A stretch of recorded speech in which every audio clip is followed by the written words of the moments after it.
everyone, and welcome back to another episode of Disco Elysium. We've made it to nighttime, finally. And honestly, we almost didn't get our room and board sorted out before nighttime happened. It was a little crazy. I'm gonna talk to these few people here until it's time for Kim to leave me, and then we'll see what that entails. Welcome to Rivachol. Racist lorry driver, that's your name? Wow, what a start to this episode. Announces the rotund man. The remark isn't addressed to you, it's addressed to the lieutenant. Why are you dressing my partner like that? Don't you welcome to Rivachol me. My grandfather came here from a 3,000-year-old racist isolationist culture, while your ancestors came to this island a mere 300 years ago. Damn! Get him, Kim! Every school of thought and government has failed in the city, but I love it nonetheless. It belongs to me as much as it belongs to you. You tell him. Fucking, It's we're men gonna... like you who keep Rivachol back him up. divided, making it that much harder for everyone to climb out of this post-war limbo. So we are in a limbo. Oh, come on, man. I just said welcome to Rivachol. It's a lorry driver thing. They have the same fucking accent and he's gonna be racist? I know exactly what you meant. You think my kind doesn't belong here, that I should watch myself and behave. What a crazy start to this. But you see, I'm an officer of the RCM. It's actually my job to make sure you behave.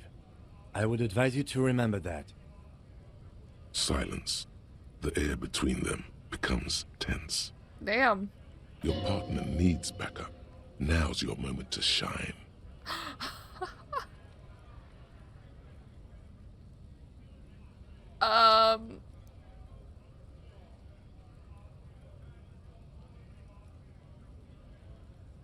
Either we can go crazy, loud, and whatever, or we could do this. I feel like saying this. Fucking A, Kim, I've got your back. Give the lieutenant a punch on the shoulder. You two make a cute couple. You know Oh. Isn't he like my half-brother? Or was that like a metaphorical sense of we're both on the force? The lieutenant exhales and resumes his regular calmness. Alright, now that's settled, we have a couple of questions. that? Whatever you say, officers. He waits impassively, cigarette smoldering between his fingers. I don't like this man. I'm not gonna show him the mug. What was that argument all about? Argument? No. We already know what that's about. What are you, Holly? Oh, not much anymore. I'm here to pick up some cargo, but the dock workers are on strike, so it's a sit and wait on your ass situation.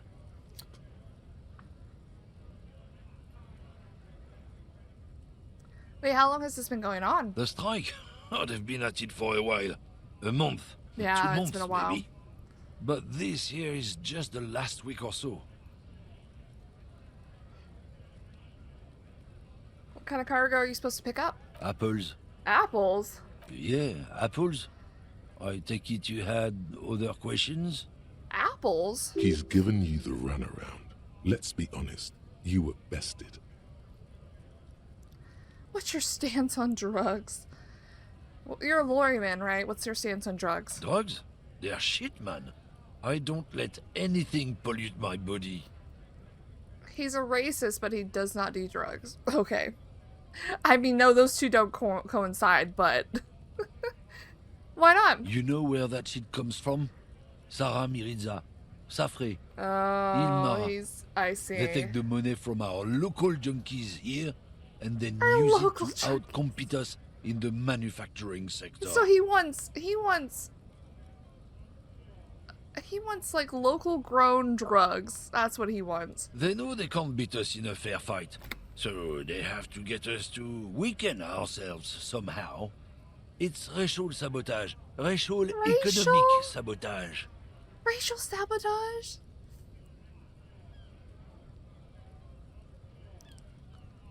So I take it you're not smuggling drugs out of Martinez? Not in, not out.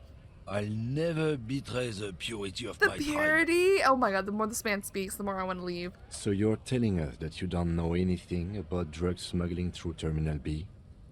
I don't know shit. And if I did, I wouldn't tell you. Then why are you still hanging around here for? Most other commoneers have left. What do you think? I can't leave the lorry unguarded. Stuff's been getting looted lately. It's those little kips sneaking around at night. If they touch my stuff, the bosses will be on my ass like ass cancer. There was a bunch of spilled boxes in the back of a big lorry nearby. I did see one lorry with one trailer doors open on my way here. Do you know what happened? Yeah, I knew that guy. He was an honest driver who loved his country. We were having a good debate about genetics at the Wheeling in Rags. Genetics? When some kip boys smashed his lock and took damn near everything. Lost his fucking job over it. Damn. Since he left, I haven't had anyone to talk to. Serves him right. It's a fucking travesty is what it is. Sure. If it's not you, then who's running drugs through Terminal B? Isn't it obvious? Fucking Sealang. That beady-eyed South Oh Samaran. my god. His little side business is a scam. I wouldn't be surprised if he was peddling drugs as well. Wait, the street vendor south of here, that guy's a lorry driver? Of course he's a lorry driver. What? He tell you he's just some simple businessman or some shit? He's selling his employer stuff after he broke the seals on his Humanox lorry. Employer stuffed after he broke the seals. Okay. His tribe are natural liars.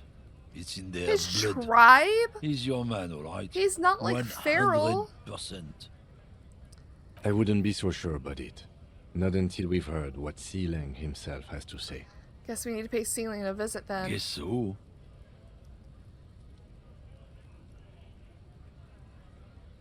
We could get a smoke for him. Got a smoke? No. Oh. He's got a smoke right there, in his fucking hand. You're smoking Snatch one. that shit out of his fat fingers. You need it after listening to his garbage. You're smoking one right now. It's my last one. Can I get a drag of that then? Sorry. All done.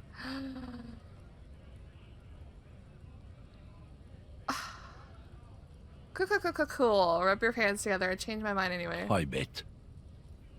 Wow. He's just a jerk all Sorry I around. couldn't be of any help. Found this mug in the trash. Show it to the man. Yours? Oh man, that's great. Look at that guy go. I haven't He's such seen an anything ass. that funny in a while. Is it yours? God damn. Thanks for that, but no, it's not mine. Okay, we're done here. Goodbye. Oh, I got some money.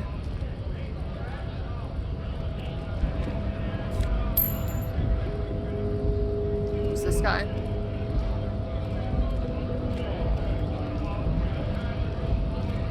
Scab? Ask a man with jolly eyes, tilting his head. Scab. What did he just call you? A That's oh not no, not this again. That's you not just what he got away said. from that fucking kid. exactly as a scab. A kind of a worm, content with mere survival. What? They come, they want to do our job for shittier pay, screwing over both themselves and us. Everybody loses.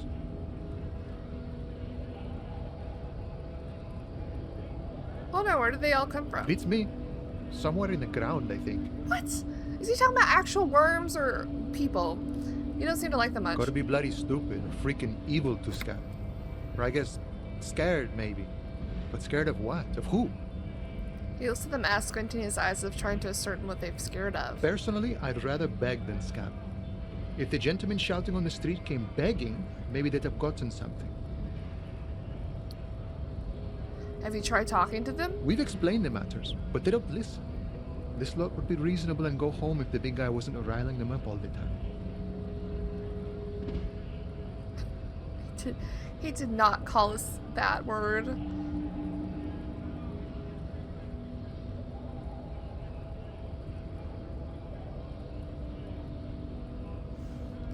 I mean, we're for the union wanting to work for equal rights. I don't know if we're for whatever the fuck the quote-unquote leaders of this is, because it feels like they're just taking advantage of everyone. I'm gonna scab him a cop. I was just messing with you. No one's ever seen a cop scab. Cop scab. Smile deepens his wrinkles even more. Imagine, you cops going on a strike, but then another cop comes in and says, let us cop for less money. That's crazy. So that's what's happening. Okay. Speaking of, what brings the RCM here? To the Wild North? Come to see the strife? I've come to Martinez investigating a murder. Murder, huh? That sounds like a lot of hard work. You'd never see me investigating a murder. You're right, it's almost impossible. I'm 91% sure I'll never get it solved. That's so funny. Maybe you could, you want to help me solve it by telling me who did it? Of course, Policia. It wasn't me. You can rule me out. Easier that way. Alright. I'm looking for assistance with the dead body situation. Body still hanging in the tree? Yep. Hey, that's a rough Sure is. pickle. Can't help you with that, sorry. Okay. I'm not really an admirer of dead bodies. Might be someone else from the Union can render assistance. Does this mean you can let me through the gate? I don't operate in that capacity. I'm not a granter of passage. The passage grants itself. Passage grants itself. That's simple, I just walk in? Aye. Walk right past Measurehead and go in. I'm sure that will work out perfectly fine. And we won't be stopped. Past Measurehead? Yeah, the 2.5 meter tall Semini supremacist there. Walk right past him. Semini supremacist. Right. Then press the button to unlock the door. Uh-huh. Then go past him again. Okay. And you enter the arbor through the office. Stop. For some reason, it just like it's gonna be that easy. Don't worry, I'm sure it's not completely impossible. For example, you could best Measurehead in a physical confrontation. I don't think I can. Maybe. Or you could convert to a Semini supremacist worldview. Or, maybe it actually is completely impossible. Has everyone here ever bested a physical confrontation? Not yet, no. Oh god. He's incredibly strong. I don't think we can do it. Nothing a couple of solid hooks from Nah. Dexter and Sinister won't fix. Who's Dexter and Sinister? Our hands? Has any of the scabs tried converting to his worldview? Jean-Luc himself would say the philosophy has proven overly heroic for the scabs to convert to. Not enough intuition. Okay, another thing. Sure. I'm a bit short of money right now. Can you give me some of it? Sure, why not? Why not ask for everyone? Sure thing, my friend. I can help you out. He flips a coin towards you. Try to catch it. Sure. The coin narrowly Ooh. slips by your outstretched fingers and falls to the ground. Well, that's embarrassing. Oh, I'm sorry. Didn't mean to throw it like that. It's a thing we harbor folk do, passing around cargo and such. Damn, I suck. Was not meant as provocation or ridicule. The boyadero stares at you with respect, then gestures towards the trickles of blood adorning your clothes. What? That's not even what was...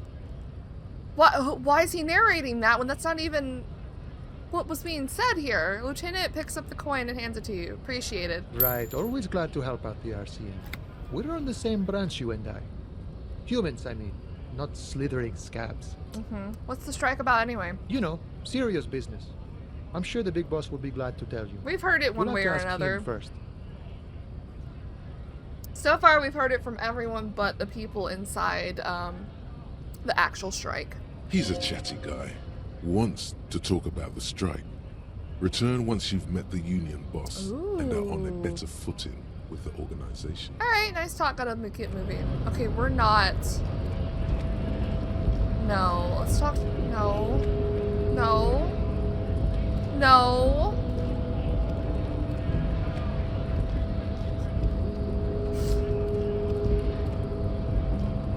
Oh my god, please get me out of here. I was stuck in it. This guy's huge. Hello. Bastards! We have a right to work! Yeah? The man yells towards the harbor gates. His voice is the loudest of the lot and oddly screechy for a man of his size. What's going on here? Hold up and stay frosty, everyone. Stay frosty. Cops are here. We sure You are. here to fuck with us? Beat the honest worker down. Why should I? We're here to fight for a cause. I'm not here to stop y'all. Stripes usually have problems with people who have causes. I'm thinking no. Good. We're fighting for a cause. I'm not here to disrupt your Right cause. to work. Right to work. I'm here to find out who killed the dude next door. Besides, we're not that different. It helps if people see us talking, cops and strikebreakers together. Shows authorities are on our side. Builds confidence. Uh-huh, what kind of cause are we talking about? Rights of people. Rights of workers. To have gainful employment. To make a salary. And feed their families.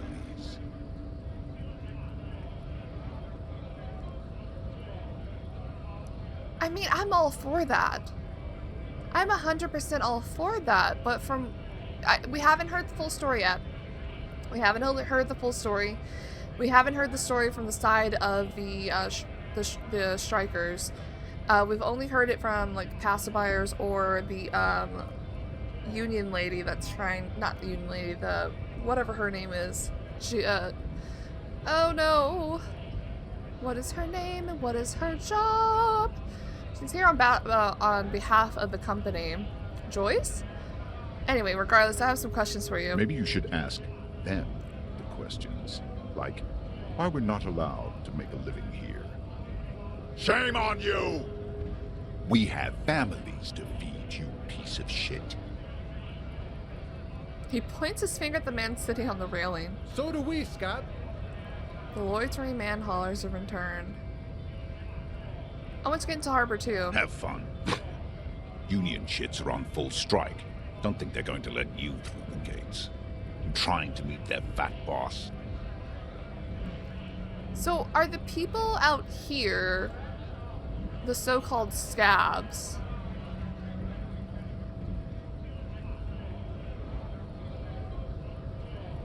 Okay, I'm interviewing people about a murder that took place here behind the hostel cafeteria there. I know nothing about a murder. His reply is snappy and terse. The mention of a killing sends a barely noticeable shiver of tenseness through me. Interesting. Why so tense? What are you talking about? I'm not tense. Yes, he's tense. Yeah, he is. And dangerous. Somewhere below it all. Right to work. It's shameful. Cops doing nothing.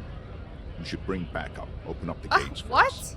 Blockading gainful employment for workers is a crime. I'm not here for you. I'm here to investigate a murder.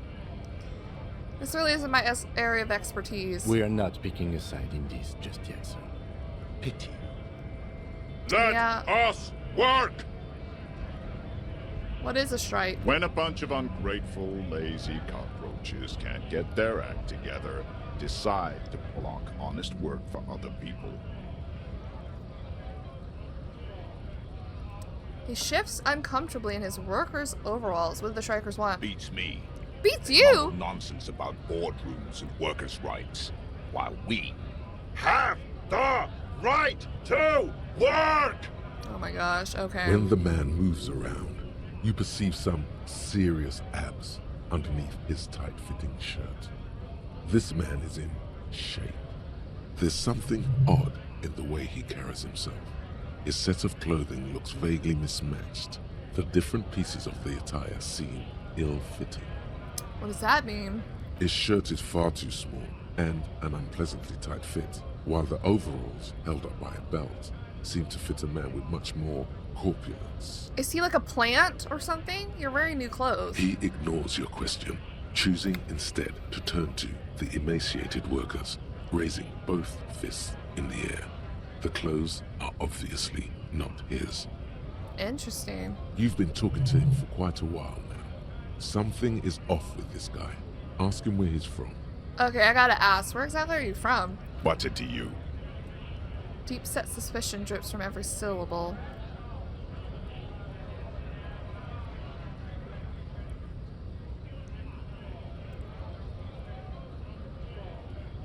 Aww.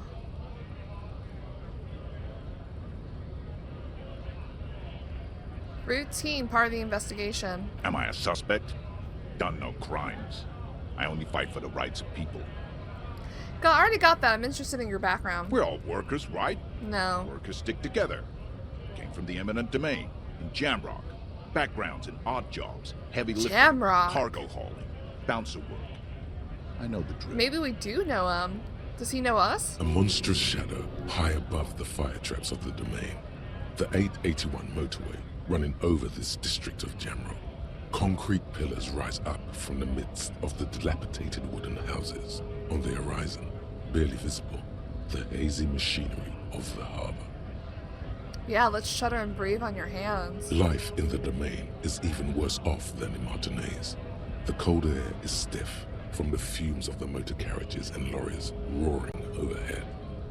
Below, broken down, battered people mill on the dusty streets with no purpose.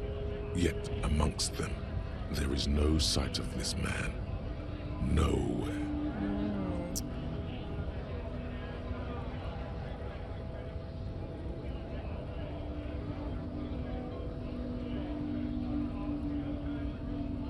A bouncer, huh?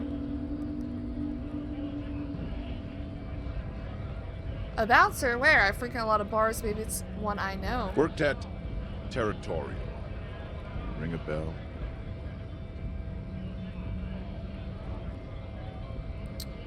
I don't know. Not right now, but I might have been there. I don't really remember things well. Uh-huh. It was a long time ago. A long time ago, so we know him from our past. Who are all these strikebreakers? Look around. Honest men and women with rights to work. With the rights to work. Not toys for corporate interests. It is interesting when there's these types of things going on and you don't know which side should benefit from whatever the hell's happening. But then you have people who are like, they just keep repeating, oh, hold on, my wires are twisted. And they keep repeating the same thing instead of answering your questions, you know? Like they don't have anything else substantial other than that one phrase or whatever. And that's what I'm getting from him. I'm not really too sure. The man runs a hand through his steadily gray military haircut. We came here to help the harbor run smoothly in time of crisis. You're from If the... Union fucks don't want work, they ought to let in those who do want work. It just seems like the company has brought in some people, you know, to put pressure on the union workers. I have a question. Why Oh. do all these men follow your leadership? Yeah, that is a good question. You think they follow because I'm big and loud? No. They Yeah. follow the rules of the market, the rules of the economy, because they were given a job to See? do! He just keeps repeating the same bullshit instead of actually answering. They do follow you because you're loud. Most people do follow people who are loud and confident. What exactly is your goal here? We were promised work. We'd be in there, working. We were promised if the work. bastards hadn't shut the gates. And you were unable to breach the entrance? Main gate's locked. Would take heavy ordnance to bust it open. And try to get in through the secretary's office. Door's locked. The guards blocking the way to the access panel. Mm-hmm. And I don't mean the scrawny mesopunk either. I mean head measurer. Or whatever he is. That's not what the other dude called him. Head measure. Huge Seminese guy standing up there on the overhead passage. Won't let anyone by. The access panel is right behind him. How bad could one guy be? You seem capable. Bad. Standing on a narrow bridge, he's got a strategically advantageous position. And he's trained. I don't know how the Union has a trained killer up there. But that one's no joke. And my men are tired and hungry. They're workers, not fighters. Have you considered storming in, like all of you? Why don't you go arrest them instead? I'm sure they've done plenty of criminal shit. They have that look. That look. We're judging based on appearances now. It would be better for the neighborhood if you went home, at least for now, if you can't get in anyway. No! They will give up eventually. Or get drunk. Leave the button unguarded. Then, charge. The man rubs his jaw, a perfect lightly bearded square wedge. Okay.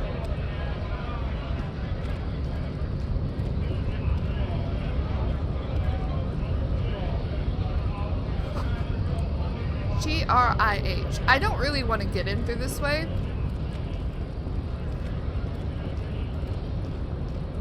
I do want to, like, explore up here. How do we get on the roof?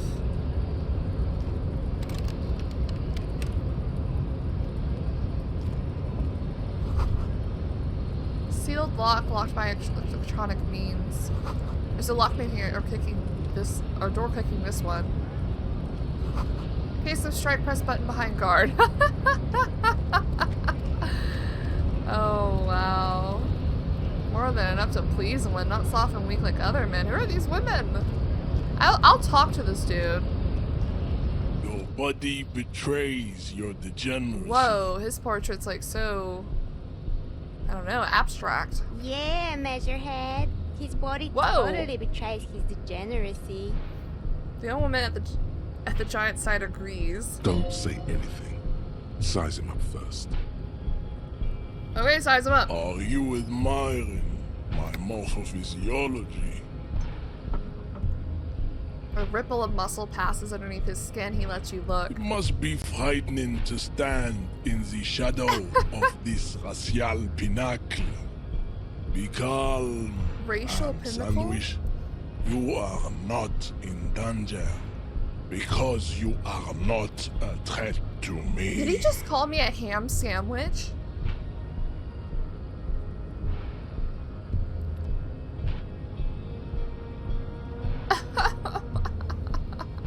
Should we do a cock battle? Okay, shall still say nothing? I don't think we can do it. What is this androgynous display of sexual maturity?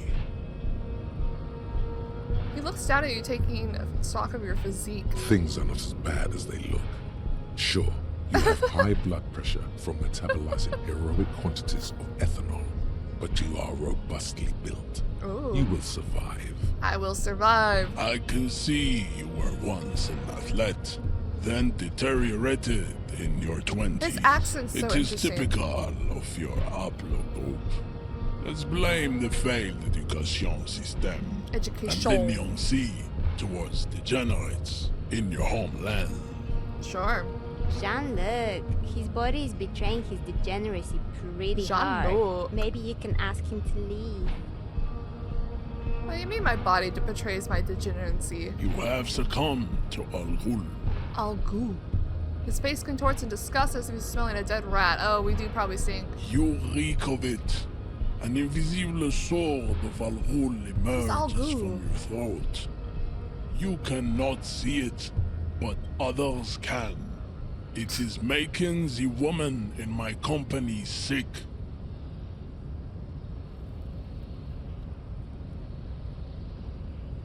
I smell your breath. Kim, is it really so bad? It's not good. Oh. It's like a rat crawled into your stomach, got drunk, and drowned. Ew. Wait, Al-Ghul? Yes, Al-Ghul. What is Al-Ghul? Al-Ghul is an ancient Ilmaran poison. Poison. A parasitic fungus that has colonized your race. Colonized? It is a trick the desert pygmies played on you for humiliating them and stripping them of their land. I have to be so impressed again by this game and its way of like having people say words in this game is so crazy.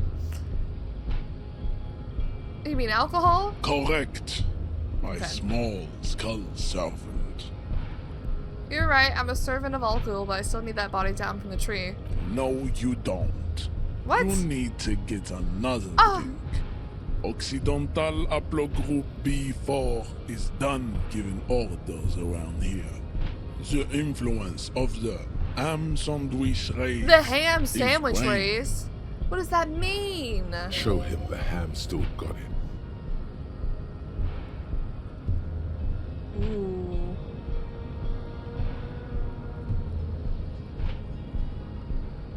The race stuff is unimportant here. I just need you to help me do my job, please. Begging for help. attempting to pass fear for cooperation. How far the Occidental haplogroup has fallen. You were once a noble and powerful race. Race? You gave the world eugenics, electricity, and powerful weapons of war like missiles and aerostatic aircraft. You made great gains in metallurgy, race theory, and statecraft. Okay. You dominated lesser cultures, like the deformed Hemians and the inexplicably potato-obsessed Khoikos. But now your ascent to the genetic summit has halted. You are obsessed with sadness and with frivolous pop culture. Okay, he's not wrong there, but he's saying a lot of stuff I don't know about. Potato-obsessed Kojos. You will be superseded. Isn't that right, babe? Superseded. It is, baby, yeah. You know it. There is a button right behind him, just out of reach. It must be the one that opens the door to the harbor. Okay. This man is not budging. Let's hope his superiors inside are more cooperative. Push him out of the way.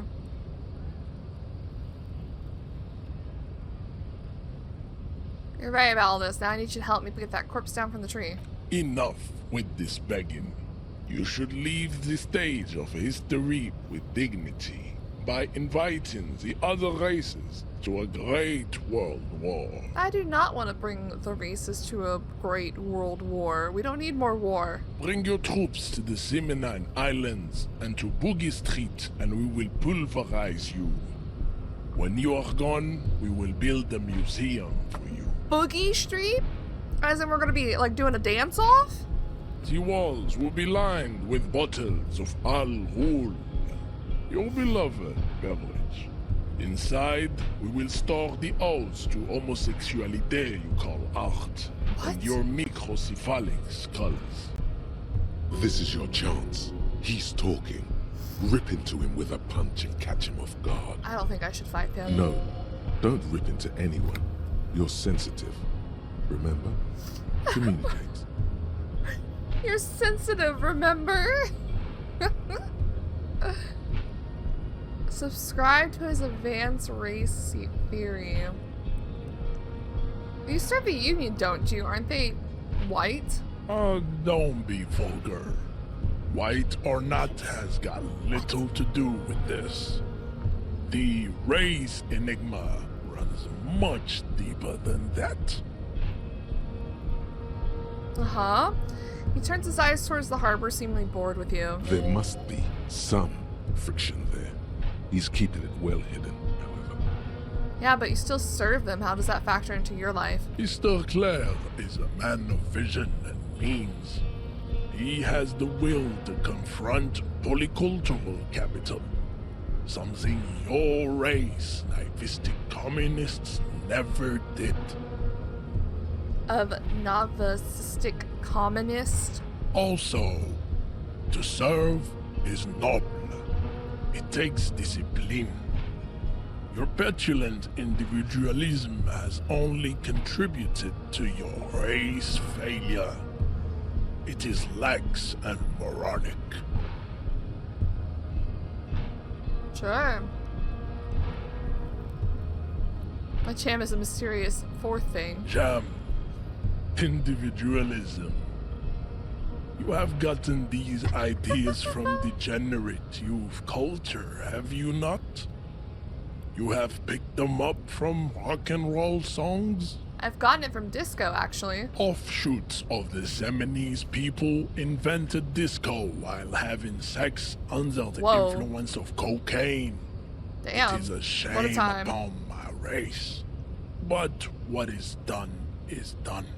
I am not surprised you enjoy it so much. This has happened to many of the side products of the inevitable cultural victory Bro, we're going of on like the a Seminoles race. whole thing about this. Okay, I'll ask, who are the Seminoles? The South Island race. Haplogroup A4A. Oh, Kim's about to be like, I'm off the clock, bye. We are the rightful masters of the Insulindian archipelago.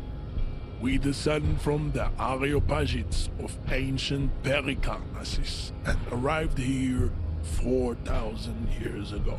What? Millennia before you. We are the future. That is all you need to know. It's kind of hard to follow what he's saying, because he speaks in all caps, first of all, and it's kind of hard to read. Maybe I should put on that dyslexia font. So you're born and raised on the islands before you moved to Revachol? I am a descendant. The narrow streets of Ulumbuir are with me in my genetic dreams. Uh-huh. I see young Simonese women walk into the grey mass on Ile de Fantôme, waiting on immaculate conception from the pale. So you did not come from the islands? No. I have heard about it on the radio. He's like, I wasn't born there personally. He would be appreciative if you did not further chase this line of inquiry in front of the women. Oh, so you're not really Simonese, you're just from Revachol. I'm from Couronne. And no, it is not just in Revachol. The city is central to the Simonese strategy. Spreading through its trade networks, our culture will dominate the world. Uh-huh. You have heard enough about our phylogenetic secrets for today. You have extinction to come to terms with, and never getting that dead body down from the tree. Okay, he doesn't even want to help me with that. Kim, what do you think about this? I think this racist is better than the last. But the next racist will be the really good one. He's probably right. How do you know? How do you know there will be a next racist? There always is. He's right. Race is reality. I'm scared that time's gonna happen and Kim's like, I'm off the clock, bye. And he just leaves me. Anything about this mug? He does not so much as glance at the object. Your kind of thing? Stop showing me your pathetic cup. I have no interest in it. Okay. Does he strike you as the kind of man who puts mugs into trash? What are these statues of yours supposed to mean? Racists are generally not very good examples of their race. Gestures towards the lorryman down the street. I am not like them. Oh, he's a different kind of racist. I am craniometric perfection. I have taken the trouble to permanently draw a phrenologic grid on my skull and features. This should dispel any doubt. I just want to rage bait him at this point. You sure I'm not whatever that fucking word is superior to you? You exhibit forward projection of the jaw. Oh. Indicative of schizophrenia. Schizophrenia? And sexual inaccountability. I might be schizophrenic. From a purely aesthetic standpoint, the dimple in your jaw makes you look like a baby. This is not craniometry. The dimple Just in my an jaw? observation. I have a dimple. I think I just have one. What else? It is impossible to see any more of your bone structure. It is covered in the ravages of Al-Hul. Oh, true. I'm bloated as hell right now. Of your features, I can see fleshy lips, baldness of the head, and long arms relative to lower limbs. Okay. This leads me to conclude you are not a police officer. You are a common criminal, an offspring of murderers and sailors from Sur-la-Clé and Vesper, and possibly even the degenerate sheep herders of Ubi. Sheep herders? Man, this dude is a racist, but damn, he knows a lot of words. He knows how to say it, unlike the other dude down below. Interesting, so one of my ancestors were Sur La Clef and the other Vesper? Your racial heritage is uninteresting. It is the same as all Revacholians. Your parents and their parents made the decision to reproduce while under the influence of a Damn, what if woman. he's right though? I wouldn't know. That is the only reason you are here. He's right there. It's almost impossible to get it on unless you're both drunk. It's too scary when people are sober. It's too scary. Dude, you need to address that a little bit. Like, that's some psychological shit. Alright, let's conceptualize. Subscribe to his advanced race theory? Let's try it. Go ahead. Ooh. Don't be shy. Just ask for race secrets. No, I don't. Let's try. It's not gonna go well. I want to learn this race theory of yours so that we could become friends. Try to smile pathetically. Do not be naive. I know the answer to the great race enigma. Why would I share it with a deformed infant? You do not have the devotion for servitude. Okay, I'm We leaving. still need to get into the harbor. We need help with the tree situation. Oh, we have another way. There I must just be wanted another to...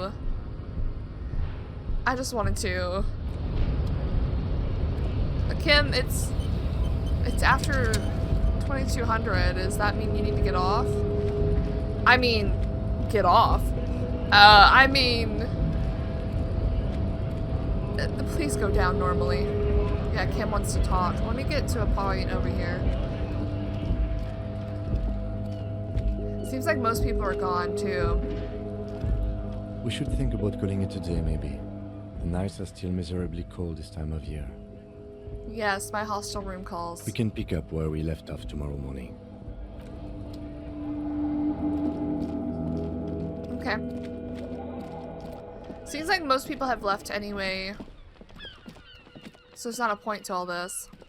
I think next episode in the morning we'll probably go do the apartments over there, and then maybe the bookstore as well, and then that random door that we saw.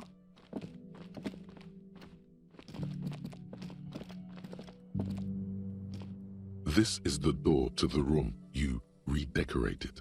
Good night, Lieutenant. Just a moment. Oh? You had some questions earlier, I believe. Yeah. And besides, we should discuss our progress on the investigation. Let's go out to the balcony. Alright, let's go. Right, we did have some conversations. The air outside is brisk. The lieutenant is silent for a moment. Whoa. He listens to the traffic hum. Then, Where shall we begin? We should talk about the investigation, first and foremost. But I also remember you wanting to discuss the RCM? He is smoking. He lights a cigarette. I didn't know you smoked, Kim. I have a cigarette every night when I go over my notes. Oh. It's something of a ritual. Well, can I have one? oh man, he looks so devastatingly cool with that cigarette. I think I want to pick up smoking. Do you have any more cigarettes? I apologize, but I only brought one with me. I have exactly one cigarette every night while going over my notes. Damn you, Kim. The city trembles with its remaining lights. People are rushing home, running away from home, smoking, sleeping, singing in the shower. Edges of dining tables, hands, aprons flicker through windows before the lights go out. Yeah, this is such a vibe. How did you get so cool, Kim? You mean this? This isn't cool. It's an unnecessary try of will and unhealthy. He flicks the ash. Keeping the habit within the parameters he's given himself takes a lot of focus. It would be easy to simply quit. I feel like I relate to Kim in that, because I'm like, oh, it needs to happen a certain way. And only in this certain way. And I believe that's some kind of OCD. Right then, the degree. Yes. It's been a long and eventful day. How do you think today went? Well, we inspected the victim's body, so that's good. Yes. It was not easily approachable in that state, but we did it. Hold on, because the music is so loud. Environment volume. Weather volume. Turn that shit down too.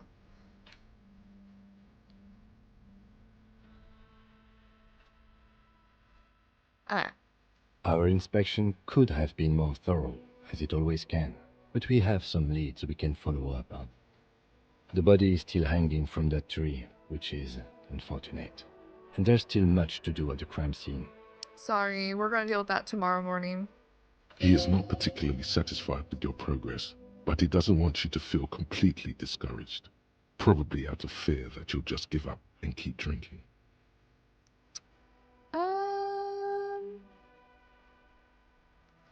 Don't worry, Cam, I'll be in much better shape tomorrow. I look forward to that.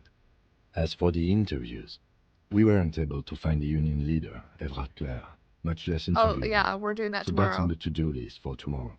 We tried to interview the Wild Pines rep, but she asked us to do something for her first. Fine, so be it. The Wild Pines, right? I have a feeling Joyce knows how dangerous the situation really is. We have to get her to talk to us. Above all, though, today was exhausting.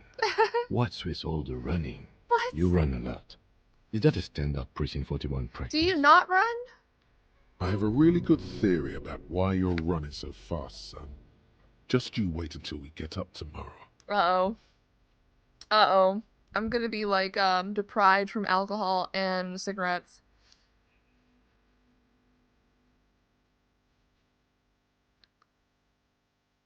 It's all part of the Jamrock Shuffle. I don't like to waste time, you know? My mind moves fast, the rest has to try to keep up. Damn, does that not sound like me, personally?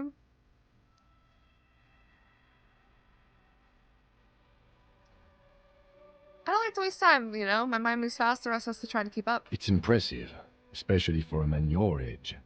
And in those hills.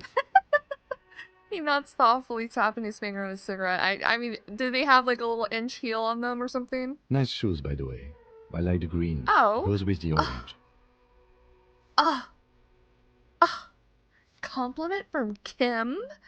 Looks at your snakeskin shoes and smiles suddenly. Thank you for the compliment. We could manage it even in wooden clogs. There are uncanny running reservoirs in this body.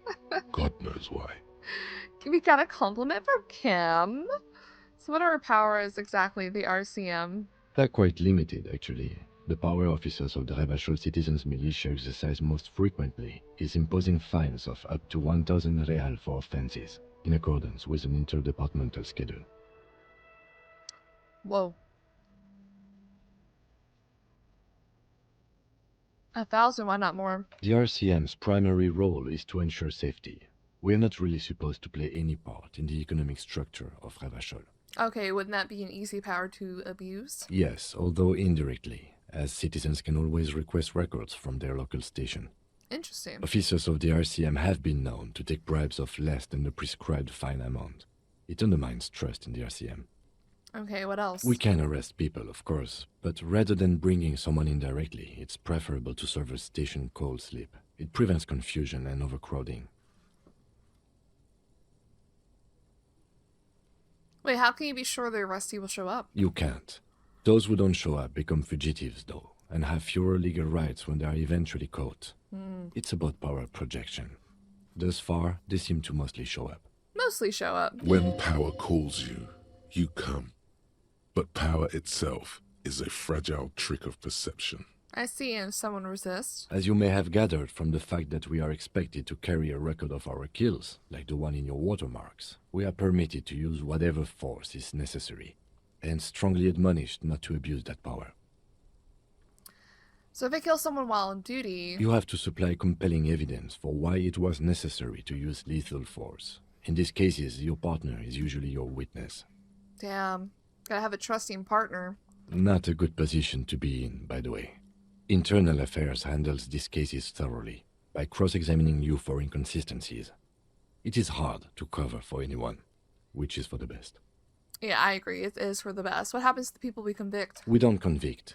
We arrest and send them to coalition government courts in Couron and La Delta. The prosecution works off our testimonies and records, which is why it's paramount to keep them. Taps on his coat pocket where he keeps his notes. And who makes all these roles? The coalition government, and the moral intern more broadly. The RCM was formed by the coalition government to restore order in the international zone after the revolution. So we did. Now we attempt to maintain that order. No more, no less. His gaze is absolutely fixed on a window below that just went dark. By the way, we're talking about all this, and the gardener's right below us. She's listening to everything. Or perhaps it is better to say we were allowed to form. It's a point of contention whether the citizens of Revachol or the coalition government founded the RCM.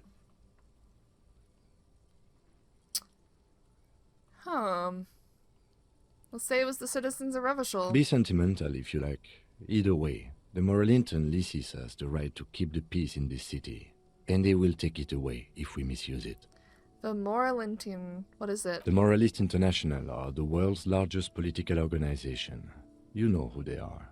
They have been running this place after the revolution failed. Dude, you know I've forgotten everything. If I didn't know, how would you describe them? They're a union of center-left and center-right parties across the Real Belt. Our coalition government is just one of its many projects. They also run the ICP, EPIS, most intergovernmental organizations in the world. What do they believe in? What do they believe in? Yeah. They are Dolorians. They What's believe that? they continue the humanist project set forth by Her Innocence Dolores Day 4 centuries ago. Dolores Day? Others say they are just technocrats. What is their symbol? Interesting question. It's a blue forget-me-not. Their motto is love, compassion, self-discipline. I think you can gauge what they want you to think of them from that. Something ominous. Something even a little feminine, but in a strict manner.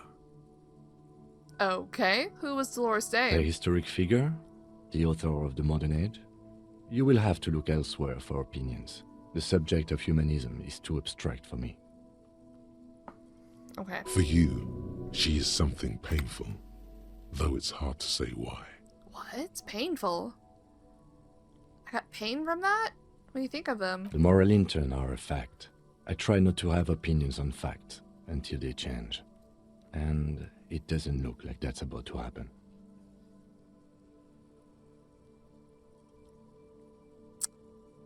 Facts. I mean, you can't really have an opinion on a fact. It is what it is. It is more than that. There's some kind of affection in him. Ooh, you like the Moralintern. Yes, I did, when I was younger. In my 20s, I considered myself a moralist. A blue forget-me-not, a piece of the sky. They're not all that bad. Oh, why does it sound like adorable in a way? But the years have changed that. I don't know what I believe in now. No, I believe in the RCM. That's enough for me. Okay, I have an opinion on the Moralintern. Do you? Things are bad out there. Point to the city. We need them here, giving us the right to police Revachol. They've done an awful job here. Have you seen the place? This isn't humanism. We are stooges of the world's biggest bourgeois organization, protecting bourgeois' rights. Immigrants, liberal, kips, fucking men are turning into women. Okay! We are not that type of person.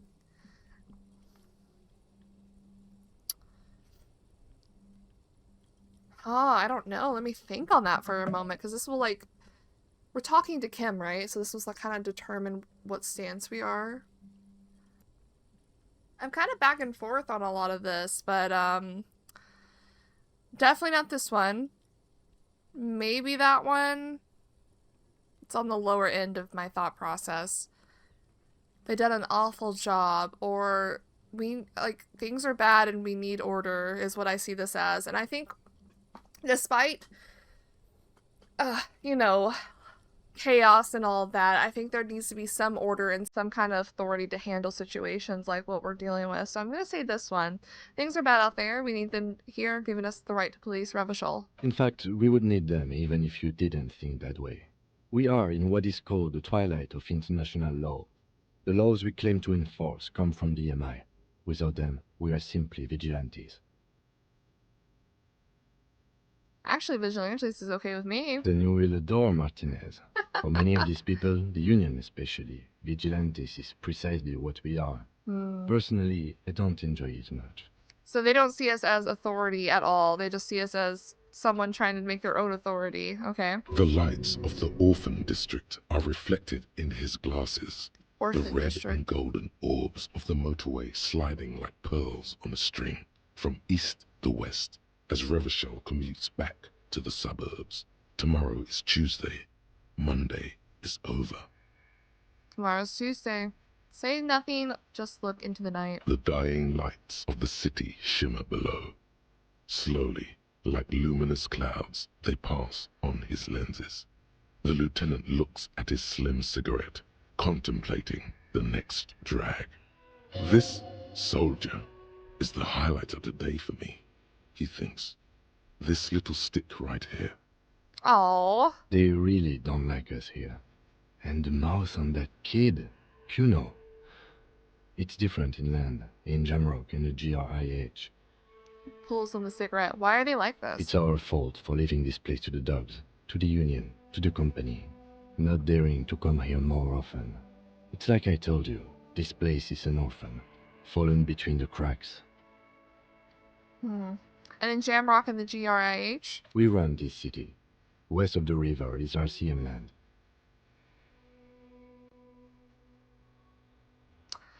He looks at the dark silhouette of the equestrian monument cutting into the night sky. It's incredibly hard. Human beings are... But we are in control, and it's worth it. The organization works. Our systems work. If they didn't, the city would disintegrate. Night. Captain Ptolemy Price steps into the yard. A piebald horse wakes by the motor carriage, chewing oats out of an oat bag. Seagulls fly overhead. The sky is black. Captain Price wears a black suit and a standard patrol coat as he mounts the horse to head home. An actual horse. That's crazy. Rows of houses on either side, hunching over the sidewalks, and Precinct 41 with its dome roof growing distant. Around him, the streets are silent. A kid on the corner waves at the captain as he takes the turn on Petition and Main. The horse neighs. The captain nods back. Thanks, kid, he thinks. He's grateful. I love the shivers. Oh, that wasn't shivers. That was Esprit de Corpse. Okay. Those two are really cool. I like an insight on things that I'm not even viewing, you know what I mean? Some supernatural shit. I hope our investigation will improve the situation or at least do some good. Me too. But I wouldn't count on any drastic changes in our lifetimes. Well, who knows? We'll set the path forward then. Thank you for this. Yeah, it's getting very cold now. Let's go. He puts out the stub of a cigarette and looks to the door.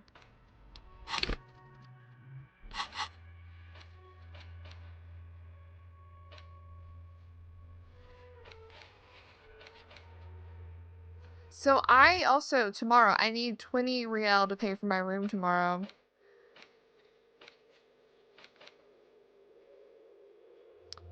Which is gonna be crazy. What's that?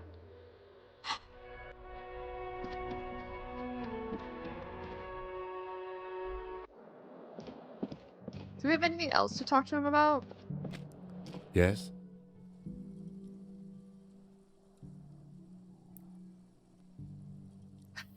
I forgot about that. Convince Kim there's a sexy dark mystery twist in the case. Let's try that. Let's try that. We got a 58%. Only banal things strike you. No! At the core, you're a very banal person with a very small soul. One you should be ashamed of.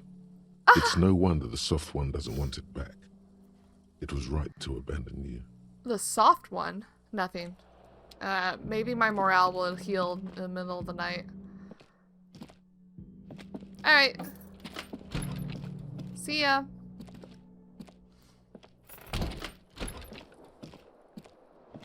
He said bye. Does this lead to his hotel room? A mirror hangs on the bathroom wall. In it, your face, adorned with the Okay. I mean, I guess we could clean up. God dang.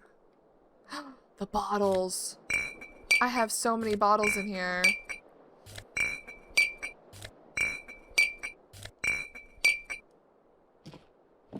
Hell yeah. So many bottles.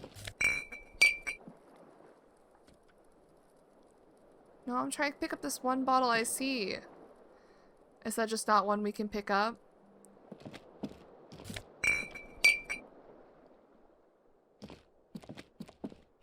The window stands broken in its frame. Cold wind blows in. The lights are on. Has been here a while. Alright, let's assess the damage. The shards face outward. Whatever broke this window came from the inside. So I wonder, did I break it with my own hands? A fine web of scarring covers the back of your right hand. Oh. But none of it is recent. What did this then? More likely a projectile than a held object. My shoe. There are no fragments on the floor from pulling a tool back in after impact. Assess the size of the impact. It is too large for a bullet, yet too small for a piece of furniture. You're looking for something heavy and larger than your fist. I wonder if it was my shoe. The shoe you found on the balcony fits the hole almost as well as your foot. It would have also been heavy enough if thrown with force. Congratulations. You smashed the window with your own shoe. Oh, what a stupid thing to do. Pretty much. But hey, at least you found your shoe. Not that it will keep you warm at night. Yeah, what do we do about this? The window stands broken. Damn, we're gonna be cold as hell in here. The bed is cold and not particularly inviting, but it's yours. The sheets look awful. What can we do?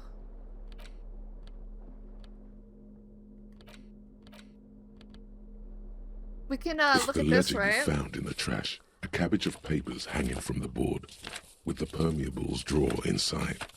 It's barely held together by a clip, then made complete. Okay, let's read a It case takes file. about half an hour to piece one together, using the system you've devised.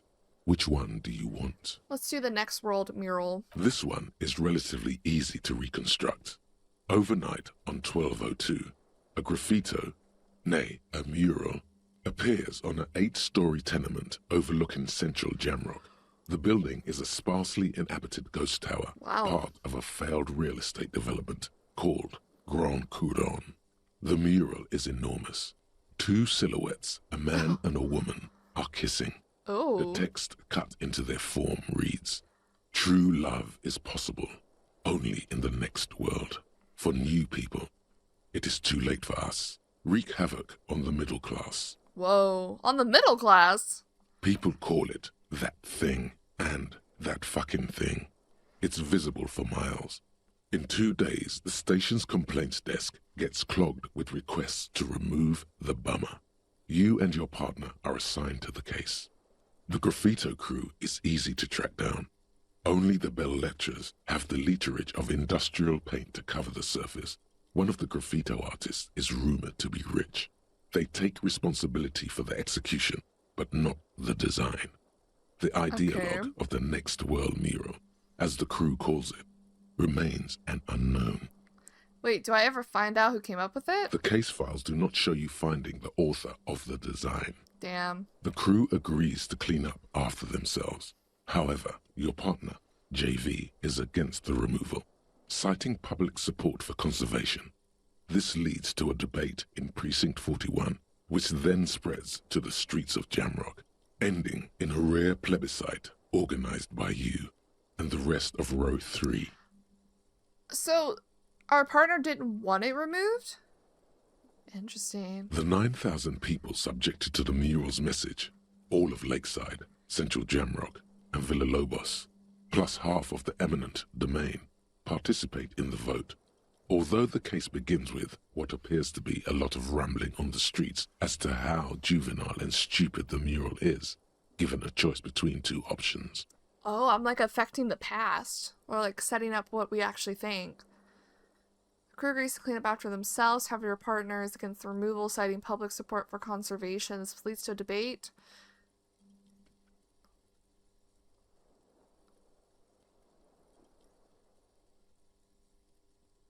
What is it exactly? 8-story tenement overlooking central Jamrock. The building is sparsely inhabited. 2 silhouettes, a man and a woman, are kissing. The text: "True love is possible only in the next world. For new people, it's too late for us."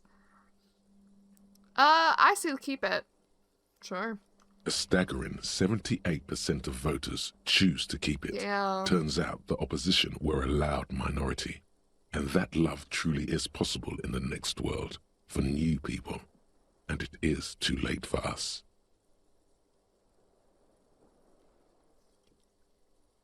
Interesting.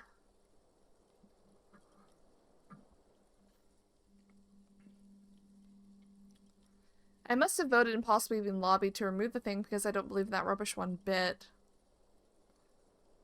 Love is in the next life, or the next world. The middle class are not to blame, it's human nature. Did anyone ask you what you believe in, man with the smelly toilet ledger? Oh. What do you want to tackle next? I don't know. Are we done? The unsolvable case. Let's look at that one. AKA Leslie and Burke. AKA the public indecency drunk and the property damage drunk is a cursed case. It has been passed from unsuspecting officer to unsuspecting officer for 10 years. On January 29, the unsolvable case made its way to you. Why you accepted it, it is unclear. Every officer, and indeed most civilians in Jamrock, know it's unsolvable. Okay, but I'm a boss. What did we just do?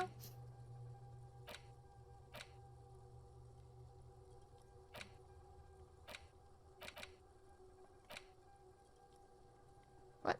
I thought we just finished something.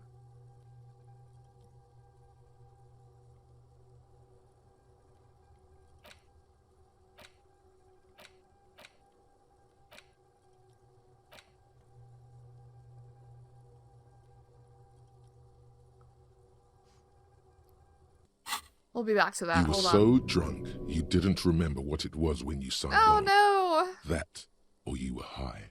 Leslie will always take his pants off when he's drunk. What? Burke will always trash everything. It's just what they do. It is their nature. You cannot change the nature of a man. And you can't lock them away because public indecency and small-scale property damage are not punishable by incarceration. Damn. The only way for Leslie to stop flashing his genitals to bypassers and for Burke to stop dismantling signage and rear-view mirrors would be for them to stop drinking alcohol, which, in their 40s or 50s, it's hard to tell because of their distorted features, is a medical improbability on par with you ceasing to produce the expression. Oh my god, the expression. Can we just keep them off the streets? You would think that, but you're wrong. Where's the fun in exposing your genitals or breaking stuff in your own home? They want to No, be degenerates. Leslie and Burke are on the corner of Main Street and Perdition because that's where the action is. Threatening, fines, dragging them to the station, locking them up in the hellholes they live in, locking them up in the station, hypnotherapy, even trying to get the local gang of Zemyaki to take them out. The Zemyaki gave them ethanol so Burke and Leslie would expose and rampage even harder. You tried it all. And still the complaints wouldn't stop, as they hadn't stopped for 10 years. Damn, 10 years y'all been doing this shit? It's plain to see from the files that you, Satellite Officer JV, and Special Consultant TH had more important cases to attend to. You uncover cross-reference to several ongoing investigations, each brought to a standstill every time you drive down Main Street. Because there they are, on the corner of Perdition. And what is Leslie doing? Leslie. What does Leslie do again? Flashing his genitals, public indecency. Good, you're learning. If the files are to be trusted, I'm that's learning. all there is to it. That and Burke breaking things, and the fact that they're both drunk. But then again, so are you. The case becomes considerably less comic one day when Burke takes a swing at your ledger. He must have it confused with the property he likes to damage. But the joke's on him. You're drunk out of your mind on potent Pilsner. You slam the hardened plastic board in his face. Then you proceed to beat him unconscious with it. Damn! I don't know if we should have done that. In the process, the ledger sustains damage. The compartment within, reserved for permeable documents, is jammed shut. You stop your assault on the now unconscious Burke to open it, but are unable to do so. The officer began to cry, reports Leslie, who, at this point, is tending to Burke. We just beat the shit out of him. Killed them. They broke it. Kill them? He came at us, and at us. I think he was trying to kill Burko. While trying to kill Burko, you slowly come around. The permeables compartment is open. You've smashed it open on poor Burko's kneecaps. The good news is, Burke can't walk anymore. Oh my god. Can't get out of his apartment. Oh my god. With Burke to tend to, Leslie cuts back on the indecent exposure. Maybe he flashes his genitals to Burke. Who knows? But both drunks are off the street. The complaints stop. The unsolvable case is solved. The unsolvable case is solved because we beat the shit out of him. Which is also why the officer responsible narrowly escapes a disciplinary hearing. The end. Do you want to read another one? No, I'm okay. Not much has changed in the... Okay, that was insane. What we got? Jamais vu. Derealization. Whoa. Jamais vu. The opposite of déjà vu. Not already seen, but never seen.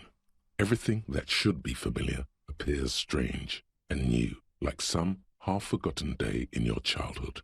Only now. That's the feeling you've been having. And for who knows how long. You should go and ask Joyce Messier about this. What world are we in? This is a fundamental question. Damn. Plus 1 XP for every orb clicked. All intellect learning cap raised by 1! Accept that shit. And then we're almost done with this one, but I'm gonna go to sleep probably. So now we can put another point into visual calculus, if we wanted. Alright, let's go to sleep. The bed is cold and not particularly inviting, but it's yours. The sheets look awful. I don't know, could we clean this place up? The While we're sheets staying feel at around? once coarse and clammy against your skin. The bed sags beneath your weight as you stretch out and finally close your eyes. Okay. And then sleep. Oh, it cut off. Then sleep doesn't come. But I want to sleep. Oh, I have this problem every night. Obviously, you're in bed with your eyes closed, but it's not happening. Okay, why? Maybe it's the bed's fault. Okay, check the pillow. Its synthetic filling has separated into hard lumps. Ugh. The pillowcase smells oddly. Ugh, check the It blanket. barely covers your toes, stretching over your soft belly. This is your body here, intimate and warm, breathing. Under your thrumming eyelids, you see a dizzying array of colors. You won't get off this carousel quite so easily. Oh no, roll to over to the other It's a side. little better. Colors, scenes, and half-formed phrases still litter your mind. Part of you is still trying to solve the case, isn't it? Ah, who killed him? Who? Something to do with, what was it that the lieutenant said? Union? And it's gone again. Your thoughts lost between the slowing brain waves. No more thoughts. Fall asleep Your now. breathing steadies. A great silence washes over you. Oh Until no. your eyelids twitch in your sleep. And images start forming. No. What are we gonna see? Where are we? We didn't kill the man, did we? Because that'd be so fucked up. Dude, does this have something to do with, like, our shivers or something? Not the disco! Oh. Oh, this is fucked up. This is actually fucked up. Do you remember the scent of your childhood? I was born in a hospital where people usually go to die. What the fuck? You're not kidding anyone, Harry. You don't remember Harry! shit. Tell me, do you remember your wife's hand on your face? What?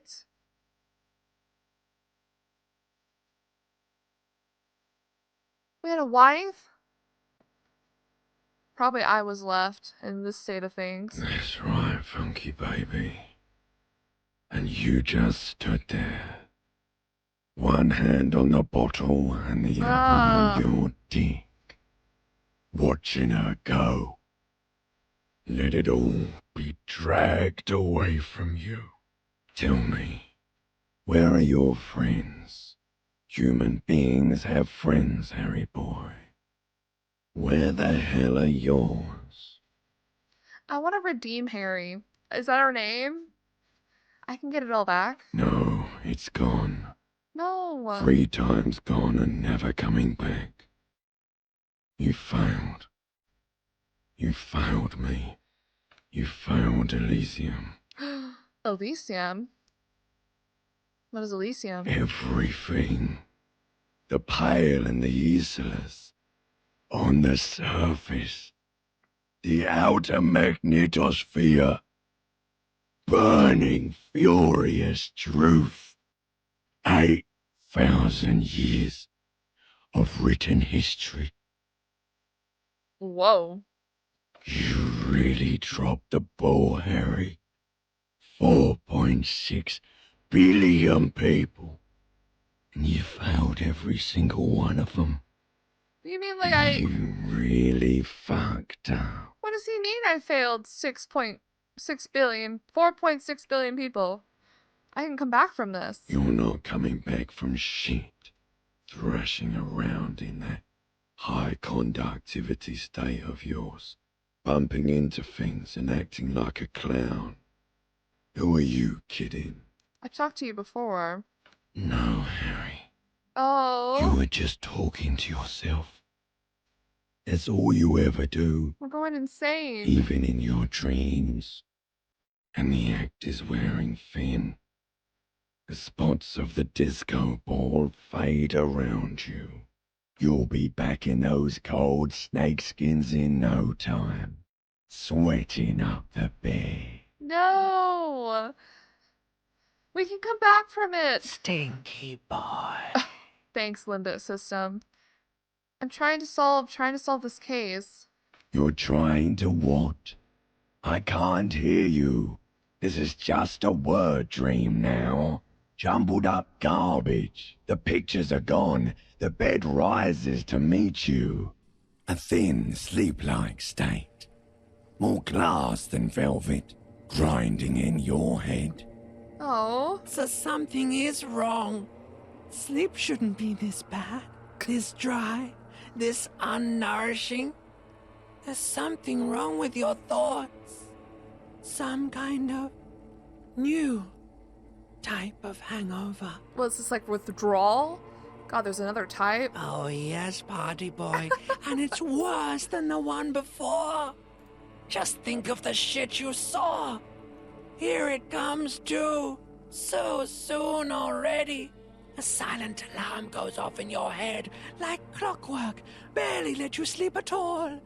Time to get those clothes on. Which is so funny because the limbic system is like something, the thing in your brain that helps regulate your emotions, behavior, I think memory as well. So we're all kinds of fucked if our limbic system is talking to us, by the way.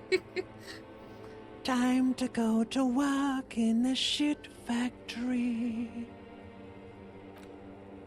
And that's our dream? What the literal fuck?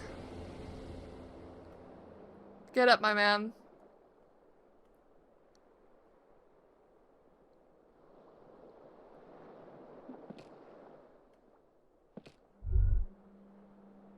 Good going, buddy.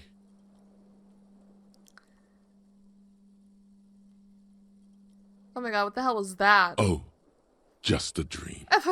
You have ones like that all the time. It's a little you fucked feel up. even worse this morning than you did last night. What the hell is going on with me? You mean, why are you so tired? Too tired and down to even think? It is worrying, isn't it? You can't be a detective like this. Detectives need to be able to think. Why is this happening? It's just that your heart has finally pumped all the speed out of your system, Buster. Okay. Time to get some more. No, I'm not gonna get more. Don't do that. Stay strong. The hangover will wear off. You don't need to keep doing this to yourself. No.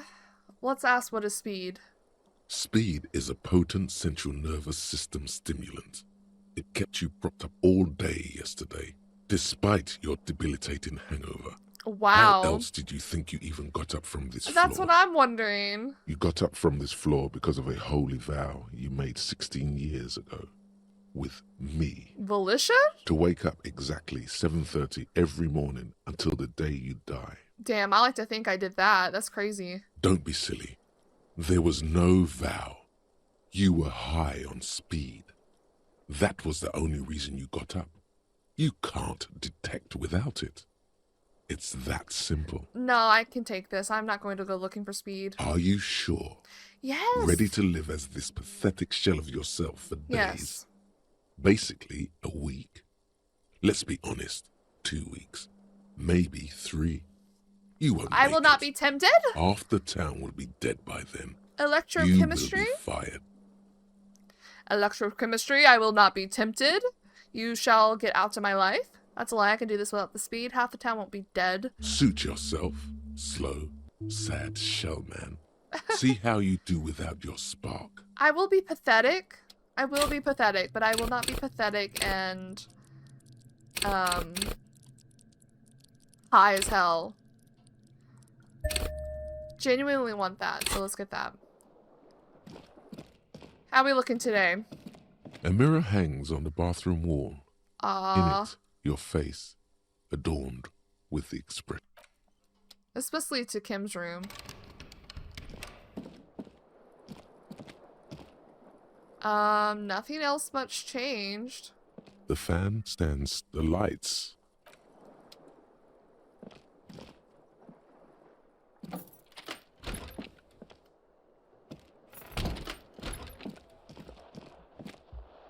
Anything new in here? Like more money?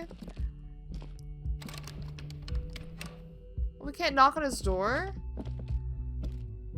The door is closed. No. Let's get out of here. We got a job to do. Whoa. New day, who dis?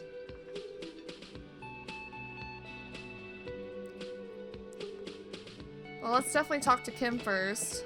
Hello, good morning. Morning. Gives you a quick nod. Looks like we can get to work at once. The union muscle turned up. They look rowdy. I saw. We should talk to them. Why do we need to talk to them? Everything points to the dock workers union. The belt used for hanging him. The circumstances in Martinez. My preliminary information. Which may, of course, all be wrong. But we still need to talk to them. And it won't be easy. Alright, what do you mean rowdy? I mean ungovernable. Okay. Martinez isn't exactly enthusiastic about the RCM being here. They prefer to be policed by the union. These men here. Men who drink beer for breakfast? There's talk of an armed wing of the union called the Hardy Boys, who are responsible for state policing. I think it's them. Are these the men Gart told us about yesterday? I completely forgot. Sorry, I had a rough night's sleep. Oh. It's them by the looks of it. Loud and nasty, just like the manager said. One loose thread less to worry about. And one big problem to replace it. There's so many of them, and we should call in reinforcements. That would just escalate tensions. No captain would sign off on it. Solving one murder isn't worth a conflict between the RCM and the Debarders Union. Okay. In fact, even the death of 2 detectives might not warrant an all-out war. So let's keep a cool head, okay? Okay, so don't get us killed. He's not exaggerating about that mortal danger. Just calmly factoring it in. Your fists clench and your pulse rises uncomfortably. Chill, Half-Light. Chill. One more thing before we Let's roll. We don't have to talk to them immediately. We can walk right past them. Continue with our business. Good. A power move. Purposefully concentrate on something else first. I think we should talk to They're them. in no hurry to leave. They think they own the place. Anyway, I leave that choice to you. Whatever you decide is fine by me. I might want to check out the bookstore first. Also, I want to talk to these people. Can I help you? Hope I Got the built 20 tonight. real. Not yet. And why are you wasting my time? Another thing. Great. I love those. Gar, I saw a sign that said I couldn't go into the kitchen. Why can't I go into the kitchen? What are you, a cook now? That's none of your business. But maybe I am a cook. You're not. You're a menace. Fine, Okay. okay. The kitchen is closed until 1 p.m. because the real cook is working. You can snoop around after that, if you must. Alright. Yes? Nothing, goodbye. And she's here. Just a moment. The old woman turns back to the cafeteria manager. And there's no public phones nearby? The closest phone booth is down the coast. Sorry for the inconvenience, ma'am. Cafeteria manager appears genuinely apologetic. It's fine, I understand. Thank you anyway. I'm glad to see you again, dear. The lady is distressed. Perhaps something more upbeat might cheer her up. Good day, ma'am. Everything alright? Please don't trouble yourself about me, sweetie. I was just hoping to make a call, but the Whirling's phone line isn't working. The union office probably has a phone, but I can't really get there. Or to the phone booth down the coast. And Gary's phone is dead too. What's wrong with the phone line? The manager was vague about it. Why would he be vague about phone problems? This is something to look into later. I guess Ask we're gonna God, question maybe. Gart. Why did you need to use the phone anyway? To let the young woman who's house-sitting for us know that we may be delayed.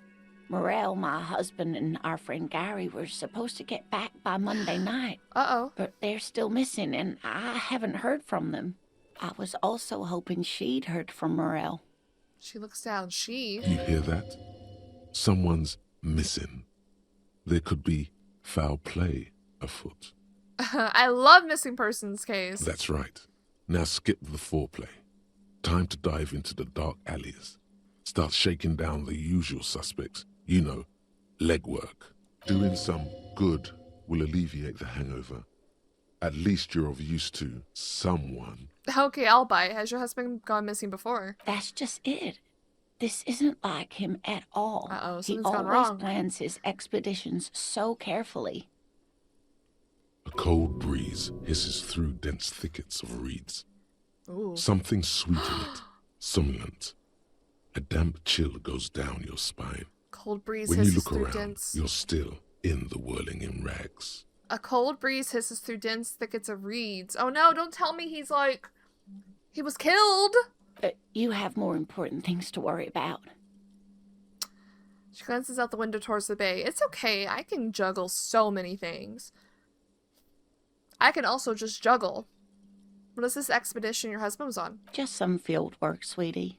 Morel is a highly trained scientist. He and his assistant Gary are studying an extremely rare species of insect. Ooh. But they should have returned by now.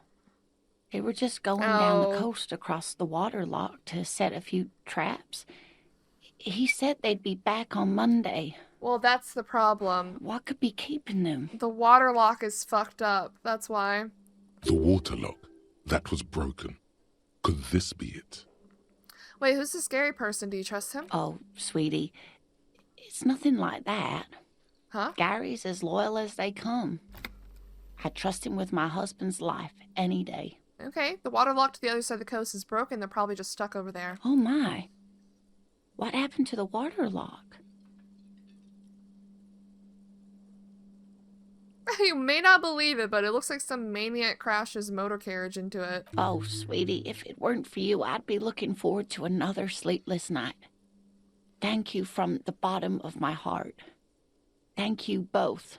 Lieutenant didn't do shit, You're welcome, ma'am. but he is here. I hate to ask, but if your investigation takes you to the other side of the coast, please do keep an eye out for my husband. Will do, ma'am. This will surely lead to a cryptozoological mystery with that extremely rare insect. It might.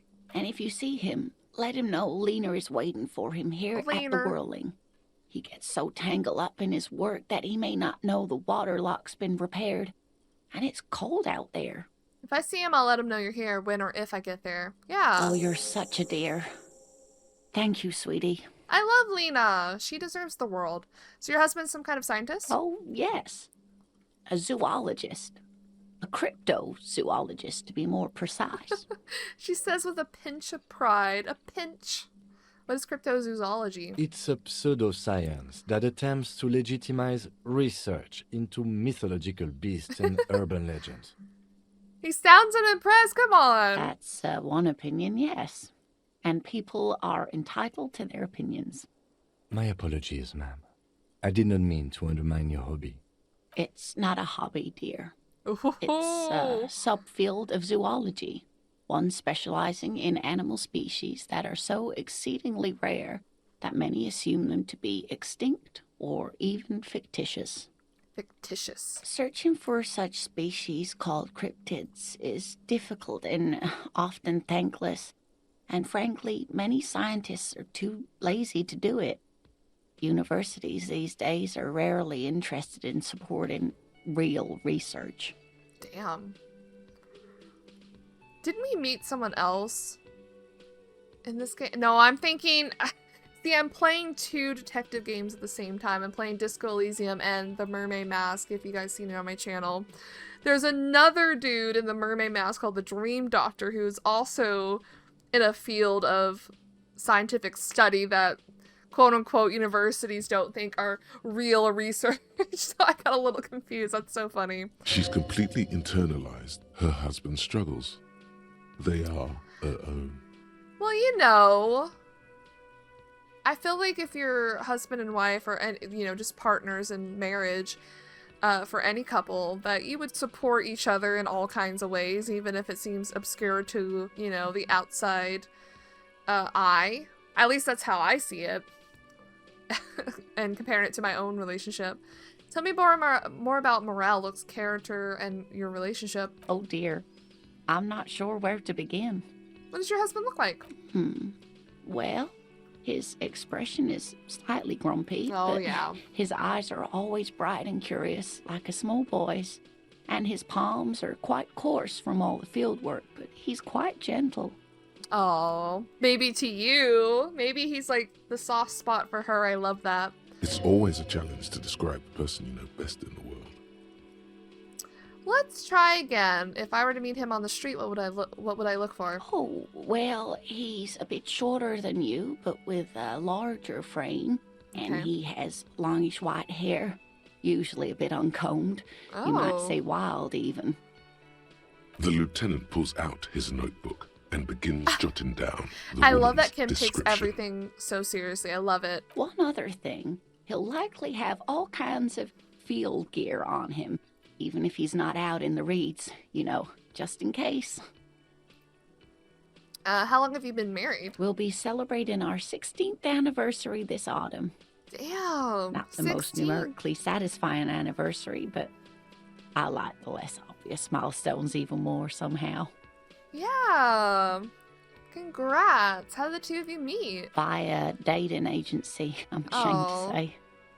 I was looking to get back into the scene after recovering from my accident, and he just divorced. Oh, okay, so she wasn't born like this. She was... That's sad. We hit it off, and, well, here we are. She's skipping over some important parts. Perhaps you'll find out more later. Maybe. Okay, I think I have all the information I need. Let's move on. I hope I've been useful. Tell me more about this rare insect your husband's looking for. Oh, sweetie, it's fascinating. But I shouldn't bore you with entomological Nah, I minutiae. asked, didn't I? I asked. The lieutenant gives you a sideways glance. Kim, I love you, but I need to know about the insect. It might be important. I want to hear about the insect. Well, it's a phasmid, technically, but... But? Oh, yeah. What's a Here comes the phasmid? interesting. Let me Google phasmid. Phasmid.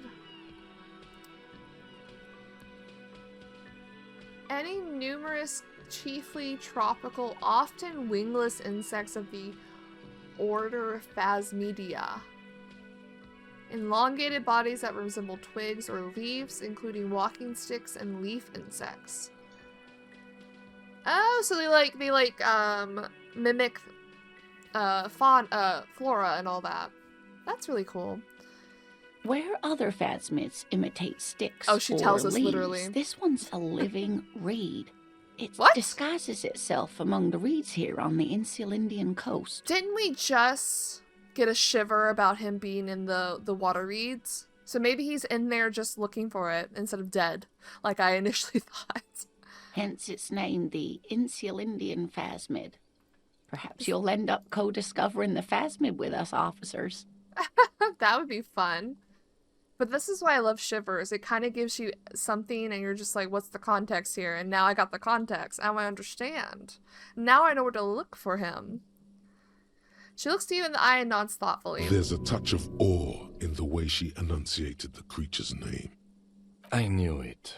We're gonna be chasing made-up insects with Kim, cryptozoologists. be nice. It's not made up, officer. I can assure you. There's a hint of defensiveness to her retort, but also confidence. She seems to sit up a little straighter in her chair. It's simply elusive, so much so that most establishment zoologists doubt it exists at all. And if they actually discover it, that's going to be crazy. What makes you think the phasmids around here? Well, some teenagers making out in the reeds saw one. They didn't know what it was, of course, but there was a brief article in a local newspaper about their encounter with a ghost insect. What do you mean? That looks like the reeds. Gary sent us the clipping. Teenagers making out in the reeds? Why are they in the water? So newspaper clipping is all the evidence you have? Of course, most phasmid sightings turn out to be false alarms, but their description matched the Insulindian phasmid perfectly, and they didn't even know what they were looking at. So is it dangerous? Not at all. Why else would it hide itself so carefully? True. It's a prey animal. Prey bug? Prey insect? Is it valuable? Oh, I doubt it. No one gets into cryptozoology for the money, sweetie. Does it have cool powers? Yes. It can blend in almost perfectly among the reeds. It's how it stayed hidden all these years. Centuries, even. Her face lights up at the thought of it. You know, that is a cool superpower, to be able to blend into, like, a surrounding. That is cool. Okay, what's so special about this stick bug, then? Oh, dear. I'm afraid I'm not explaining this very well. Oh. It is very special. I don't want to embarrass her. Morel can explain it all much better. I wish you could hear him describe it. Then you'd understand, I'm sure. Oh my god, we get a +1 because she's less worried, but we also get a +1 because of the green 8 pin. Maybe you could convince her to tell you about some cool cryptids. Sure. There's really If we no failed point in that. manipulating anyone. She'd be only too pleased to tell you about her work. Go on and ask. Okay, hey Lena, I'd like to hear about some of the cryptids you study. Could you tell me, just tell me about a couple of them? Oh, I'd be delighted. Truth be told, I could really use the company too. Oh, yeah! One cryptid, not a couple. Okay. One. This won't turn into some kind of cryptid extravaganza. Okay, Kim, just one little cryptid, promise. He nods and assumes a waiting posture. It's early. We still have time to go sneak into the warehouse or the union place and do what we need to do. Cryptids. Let's hear about Holy all shit. the interesting cryptids. What's the biggest cryptid? That would be the giant of Kokonur. She says this of his common knowledge. The giant lives in the most arid parts of the vast Kokonur Desert in South Samara, casting a strange light across the barren wastes. Wait, what do you mean strange light? Mirage or psychogenous luminance. And just how big is it? No one knows for sure. It is like an awful mountain appearing from below the horizon and expanding to cover almost a third of your field of vision. Dang, is it dangerous? The towering luminosity of Kokonur is a bad omen in local folklore. Some say it's a fata morgana, others, fate unimaginable. Hooey. No animal can be that large. It's a mirage. He interjects. That's what makes it so peculiar. A species surviving at the very limits of scientific law. The giant of Kokonur must be the largest animal the planet can support. Damn. There are limits, you see, to how large a metabolism an ecosystem can beget. Some say a gravity anomaly below the Kokonur Desert might allow the creature to grow to these gargantuan sizes. A gravity anomaly. Isn't it also based on how much oxygen is in the world? Isn't that the whole thing about why the dinosaurs and anything prehistoric was so big? The oxygen was just richer? And also probably the things they can eat, because I've heard this talked about before. I don't know if it's completely true. I have a fear of the ocean, but I love to know what's in the ocean. I don't know. Knowing is half the battle of my fear. Obviously, I'm still scared of like the open water, but like knowing what's in there kind of helps me be prepared if I should be scared or not. But isn't there like the whole, I feel like there's people that talked about how there can't be like a megalodon, like the giant ancient shark anymore because there's not enough, first of all, food in the ocean to sustain it, but also we've only explored a very small percentage of the ocean, right? So how do we know? How do we know what is eaten down there? But I think it's like really cool to think about. I love this whole topic of cryptids. Or like, what's the word I'm trying to think of? Not, I wouldn't say fake, but like the possibility of creatures like the megalodon or whatever. I think it's just really cool to think about. Even if it's not real, you know? Great. This is great shit. You need more. I need more. What's the tiniest cryptid? Hey, you promised you'd only ask about one cryptid. Oh, but Kim, don't you want to hear about another cryptid too? The lieutenant pauses, thoughtfully. Something in him breaks. Fuck it. Let's have more cryptids. We got Kim on our side. Well, the smallest cryptid is the Cryobacter catlensis, a unicellular bacterium. Whoa! It was discovered in one of the northernmost points of Katla on the Boreal Plateau by renowned geologist Caitlin Mijanou some 70 years ago.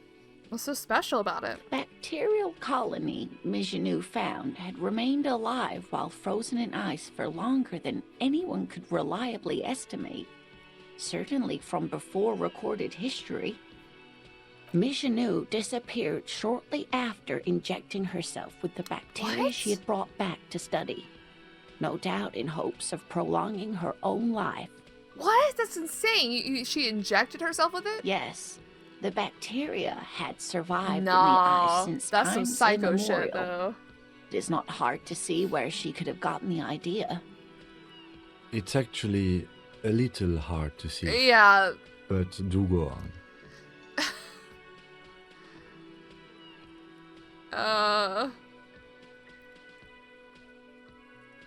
You mean there's an immortal geologist wandering the world? Yes, and she's quite mad, too. Don't believe that. After she treated herself with the bacteria, she stopped aging, but also became increasingly eccentric and irascible, so that even her oldest friends were forced to pull away. I think she had a parasite and she went crazy.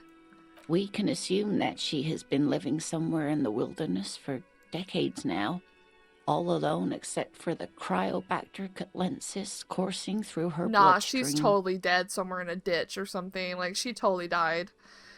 What's the most dangerous cryptid? The gnome of Jeroma. Excuse me?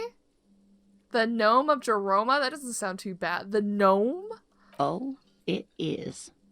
None of its victims survived. Then how do we know about it? Relatives never even found their bodies because the gnome's venom dissolved organic tissue. Venom? You know my favorite thing? I don't believe in a lot of conspiracies, but I love learning about how people come up with conspiracies.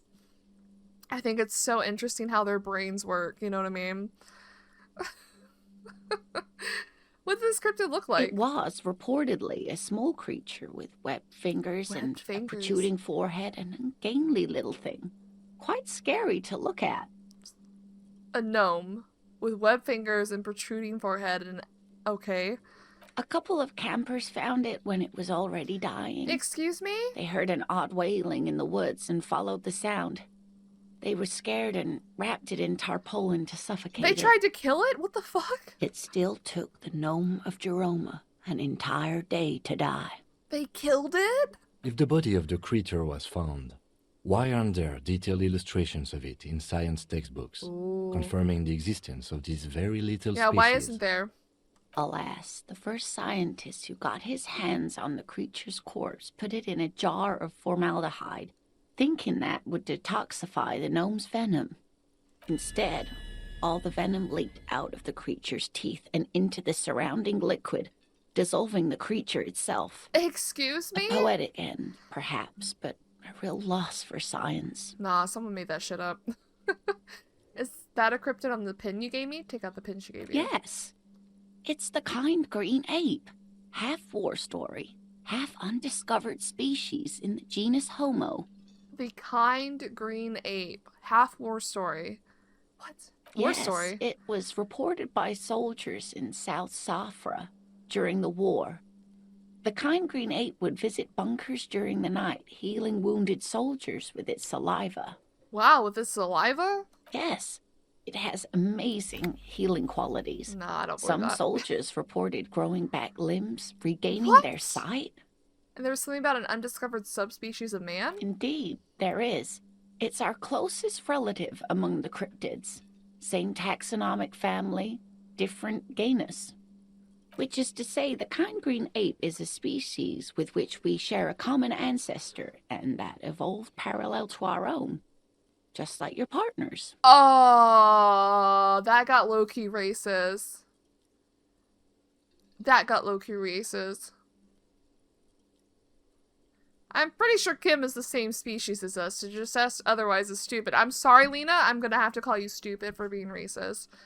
Even if she didn't mean it as a racist. Like, you know what I mean? Like, that's low-key, like, prejudice? Racism? I don't know. The lieutenant looks at you, pleasantly surprised. I got your back, Kim! Oh, no, I didn't mean to imply that Saolites are inferior to us in many ways. You are superior. For example, your earwax doesn't have a foul odor like ours does. What? A tremendous evolutionary advantage, I'm sure. But perhaps we've had enough speculative biology for today? Lena, you can't... That's the only... Okay, you know, we're moving on. Are there any invisible cryptids? What an interesting question. And the answer is yes, there are. Of course, because you can never prove it otherwise. Of course. All fairy tales have someone or something invisible in them. You're right, Kim, it's childish, but I need to know. Okay, I won't spoil your fun. What is the invisible cryptid? I'm so delighted. It's the Col de Mama d'Aqua. Its name means thin whisper of sound, and that's precisely what it is. Self-replicating sound waves, invisible and intangible. The Col de Mama is very afraid of us, which makes it incredibly difficult to track. Yeah, I would be scared of humans too, honestly. What does it sound like? Like nothing. It's such a high-pitched sound that us humans can't hear it, nor can other animals. It could be ringing right outside your window. Well, then how do you know it exists? You wouldn't even know it. Could be anywhere. Where are the Everywhere, facts? even. Where are the facts? Fine, I'll bite. How can an animal be a sound?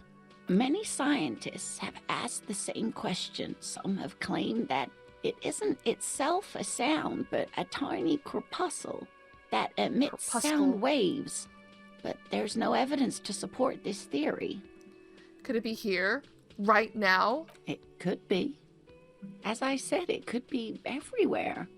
And we wouldn't know any better. It could be ringing all the days of our lives and nights. Maybe it's predatory. What if it's predatory? It's not. Don't worry. If it were predatory, we Half-Light, would you have need to found chill. it by the damage it inflicts. I wouldn't be so sure. What if the damage is also invisible? Well, then I don't think there's anything we need to worry about. If everything's invisible, then it doesn't matter. What evidence is there of this animal being a sound? Plenty. It's the evidence that led to its discovery. In the 1920s, a group of Areopagite ornithologists, that is, scientists who study birds, were trying out a new recording technology for capturing sounds outside the range of human hearing. When playing back recordings they had made in the foothills of the Ea mountain range, they noticed certain anomalies, patterns that seemed random at first, but on closer examination were consistent with the waveforms of songbirds. Songbirds. The scientists soon discovered they could track and even predict what appeared to be feeding, mating, and migration patterns based on sound waves in a strictly delimited range of ultrasonic frequencies, even higher than those of the highest pitched bat calls. She transforms, when speaking about these strange animals, into a confident woman. Aww. You know, it's harmless, right? They realized that they had discovered a new species and called it the Coldamama, after the Paracanassian name for the voice of God, which is said to be very The silent. voice of God. You know, I should have said this earlier when I thought about it, but I was thinking like, dang, it's invisible and around us at all times, just like God would be. But I didn't want to be disrespectful in that sense. But like, she did it too. I'm gonna say it. Yeah, it's just like you have to have like a faith-based thing on this concept. Wow. Mm-hmm. They grew quite obsessed with these little birds. Even though they couldn't see them, they could distinguish among individual birds and even began to name some of them. Name them? Sequester, Time, Joscan. Those are but some of the Mamadakwa they followed individually. Why is the Mama Dakwa so afraid of us? That is a sad story. Aww. A group of university students assisting with the field work in their enthusiasm for the project, and no doubt because they were preoccupied with impressing their professors, nearly drove it to extinction. No, extinction. They tried to communicate with it and had no other means but sound. So they started sending out sound waves at frequencies they thought might match the Mamadakwas. And what happens when a sound wave meets another sound wave of the same frequency, dear? I don't know. What happens? This lady really should be a teacher. She's really good at the explaining things thing. I guess they do cancel each other out because they would just merge into the same one, right? Exactly. Oh, and no. These tests were performed so recklessly that when they happened upon the right frequency, well, they wiped out most of the population. Most of the population? Why not all? Great regret washes over her. A wending cloth. After that, the corpuscle appears to have migrated elsewhere. There have been recordings of anomalies similar to those spotted in Ea, but they've been few and far between. It's impossible to confirm the presence of any stable Coldamama Dakwa population anywhere. Can I just say, though, Coldamama Dakwa is such a cool name. I just want to keep saying it. Coldamama Dakwa. Of course. A common thread in these. Disappearance and unfalsifiability. I like the story, though, ma'am. It's a good story. I'm glad you did, dear. All right. Interesting. What about what? Man, I can't just get enough of these cryptids. I'm glad you like them, but I'm not really one to tell you about all of them. You should ask my husband if you get the chance. He's the real expert. All right, that's all for now, ma'am. What's that? Oh, the thing we were thinking of. Indo tribe. Whoa. Because there was. The 15th Indo tribe was comprised of 8 kids from Forberg and North Jamrock, running from wild dogs in the valley, hiding scents under rocks, and stealing clothes off clotheslines, and sometimes even the copper wiring of phone lines. Oh, right. You may have been one of them. This must be a childhood memory. The 15th Indo tribe was your Indo tribe, set to rule in Cylinder. The rest of the kids are dead now. Car accidents and drug overdoses. Only you remain. Wait, this was our childhood? And you know, they did mention talk about people stealing copper wiring off of phone lines, I see. 10 cents for every green orb clicked. Oh my god, give me that. I need that for sure. Hey. Can I help you? Another thing. Great. I love those. Okay, so the phone line is dead? Yes, and the phone company is taking its sweet time sending someone to fix it. Losers. He just called them losers. Is it true that there was foul play? Who told you that?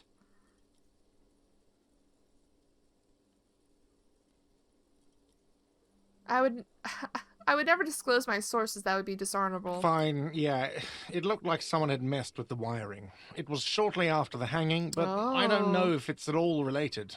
Plenty of assholes around here who aren't murderers. True, true, true. If you do find out who cut the line, though, let me know so I can forward them the repair bill.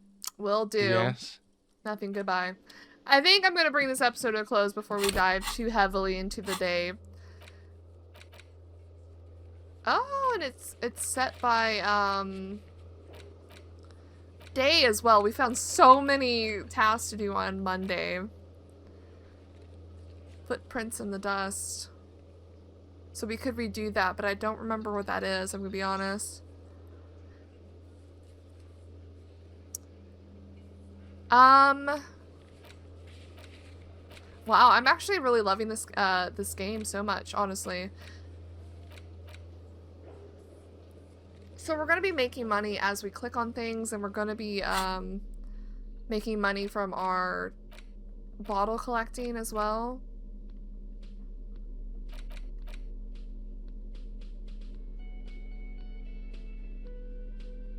How do we know how much money we have?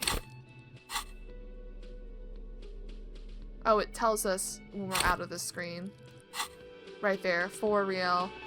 Well, I'm excited to dive into more of this game in the next episode. I'm excited to talk with more people inside of the whirling, and I'm excited to hopefully.